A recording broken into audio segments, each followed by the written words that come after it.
Good morning, नमस्कार मंडळी. मी Madhuri. Welcome back to my channel. तर बघा, आता आपल्याला हे कामं केल्याशिवाय पर्यायच नसतो, हो की नाही? सगळ्यांचं असंच असतं. आणि त्यामध्ये आज आहे सोमवार. सोमवार म्हटलं की थोडीशी कामांची धावपळ राहते, कारण मुलांना टिफिन वगैरे असतो, स्कूल असते. आणि सॅटर्डे संडे कसे रिलॅक्स कामं असतात, कारण सुट्टी असते, थोडीशी कामांची धावपळसुद्धा नसते, त्यामुळे सगळे कामं आपले रिलॅक्स असतात. पण म्हटलं चला आता आज कामं पटापट आवरायला पाहिजेत, कारण स्कूलमधून मुलं यायच्या आधी ना आपल्याला हे कामं आवरून बसलं तर पटकन कामं आवरतात, नाही तर हे कामं ना आपले दिवसभर चालू राहतात, हो की नाही? तुमचं पण असंच असतं का? तर बघा, इथे ना स्वयंपाकामध्ये मला बनवायची होती कोबीची भाजी, कारण मी बाजरीची भाकरी बनवलेली होती आणि भाजी तेवढी बाकी होती, म्हणून भाजी बनवायला घेतलेली होती. तर भाजीसाठी साधी सिंपल आपली ही रेसिपी आहे, अगदी साधी सिंपल असं आपण ही कोबीची भाजी बनवत असतो. तर काळ्या मसाल्यापासून ही भाजी बनवणार होते मी. त्यासाठी कढईमध्ये ना थोडंसं तेल घातलं, जिरे मोहरी तडतडू दिले, नंतर ना टोमॅटो कापून घातले. आता टोमॅटो ना मला खूप आवडतात, प्रत्येक भाजीमध्ये मी अर्धा टोमॅटो कट करून घालतच असते, कारण आपल्याला रक्त वगैरे कमी पडतं, तर त्याची कमतरता तर पूर्ण होते, त्यामुळे टोमॅटो खाल्लंच पाहिजे असं मला तरी.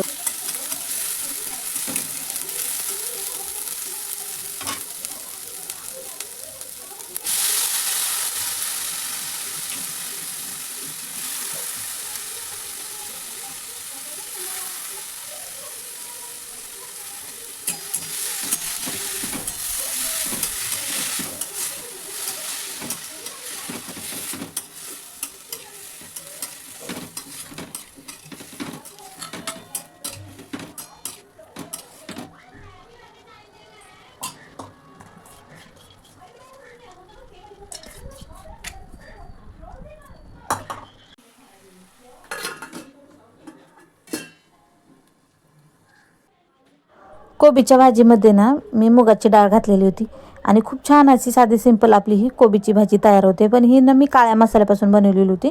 शक्यतो हिरव्या मिरचीची पण ही आपल्याला कोबीची भाजी बनवता येते, लाल तिखटसुद्धा घालून बनवता येते, पण मी ना काळ्या मसाल्याची बनवली होती, कारण त्याची टेस्ट थोडीशी वेगळी येते आणि खायला खूप छान अशी लागते.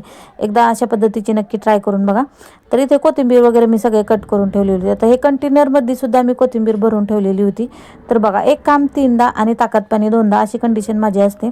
आता मी सगळं पसारा आवरताना ना मसाले डब्बावरती ठेवलेला होता, पण तरीही मी ना त्यामधल्या मिठाच्या डब्याचं झाकण विसरले होते, त्यामुळे ते डब्बा परत काढला आणि परत ठेवून दिला. पटकन कुठलेही कामं करायला गेले ना काहीतरी विसरून जातो आणि थोडासा गोंधळ सकाळ सकाळी कामांमध्ये होत राहतो, कारण कामं पटकन आवरून घ्यायची असतात आणि सगळे कामं करता करताना काहीतरी उलटं पालटं आपलं चालूच राहतं, हो की नाही? तुमचं पण असंच असतं का? कमेंट्समध्ये मला नक्की सांगा. तर बघा, इथे ना मला कोथिंबीरसुद्धा साफ करायची होती, कारण कोथिंबीर मी ऑलरेडी साफ करून ठेवलेली होती, पण असं कोथिंबीर आहे ना जास्त दिवस टिकत नाही, त्यामुळे त्याला अधूनमधून परत आपल्याला साफ करून घ्यावी लागते. म्हटलं चला किचन वटा साफ करायच्या आधी ना इथे भांडे वगैरे घासून घ्यावेत.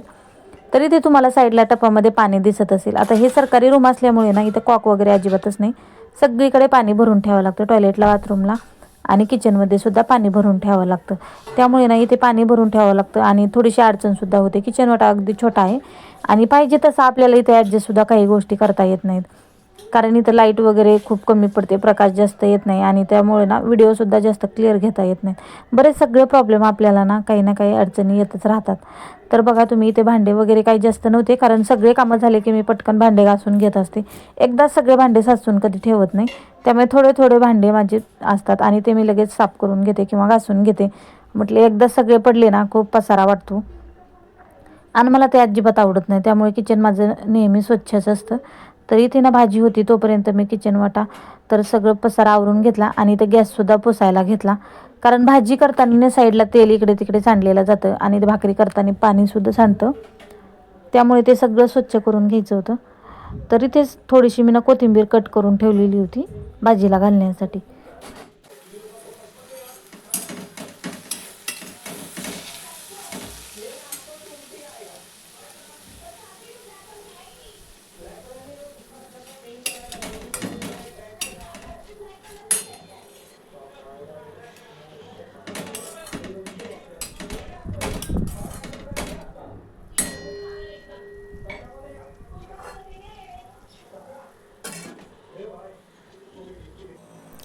भाजी तर झालेली होती, त्यावरती थोडीशी कोथिंबीर घालून ना मी लगेच गॅस बंद करून झाकून ठेवला.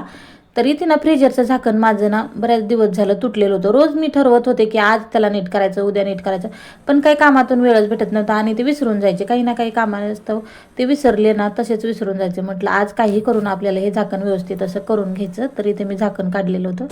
साऊ काय करतोय? एवढ्या जवळ जाऊन का बरं टीव्ही बघत बसलाय?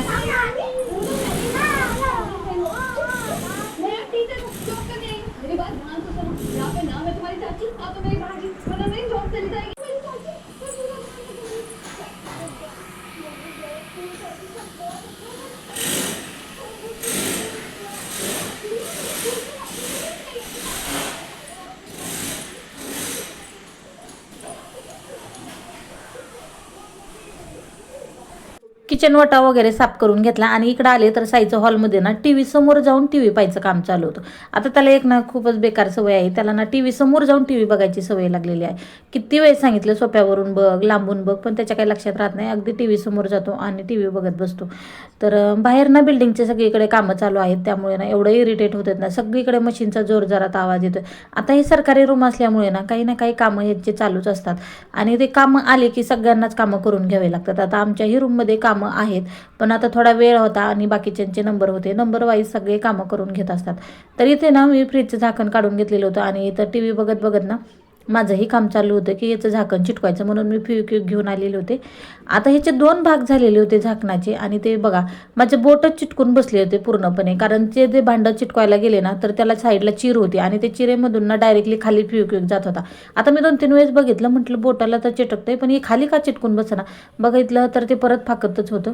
म्हणून मग नंतर मला आठवलं की कधी पण असं तुटलेलं काचा वगैरे असं ना आपण जेव्हा जोडू ना फेविक्विकनी, तर त्यावरती ना खाण्याचा सोडा किंवा थोडीशी रांगोळी घालायची असते. हे नंतर आठवलं मला. मग माझं थोडंसं डोकं चाललं. आता कधी कधी काय होतं माहिती आहे का, लेट का होईना पण आपल्याला काहीतरी गोष्टी सुचतात की जेणेकरून आपल्याला त्याचा फायदा होतो. आता तसंच आज माझं झालं होतं. आता टी व्ही बघत बघत इथं चिटकवत होतो मी सगळीकडं, पण तरीही ते चिटकलेलं नव्हतं.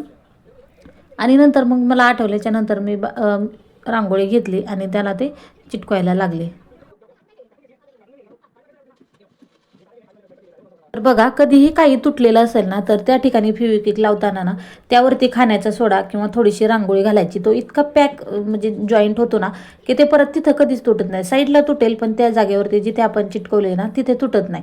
तर अशा पद्धतीने इथे मी सगळं चिटकून घेतलेलं होतं. आणि कसा वाटला तुम्हाला हा आपला छोटासा ब्लॉग? आवडला असेल तर आपल्या चॅनलला लाईक शेअर सबस्क्राईब नक्की करत जा आणि भेटूया नेक्स्ट ब्लॉग. तोपर्यंत सर्वांना बाय बाय.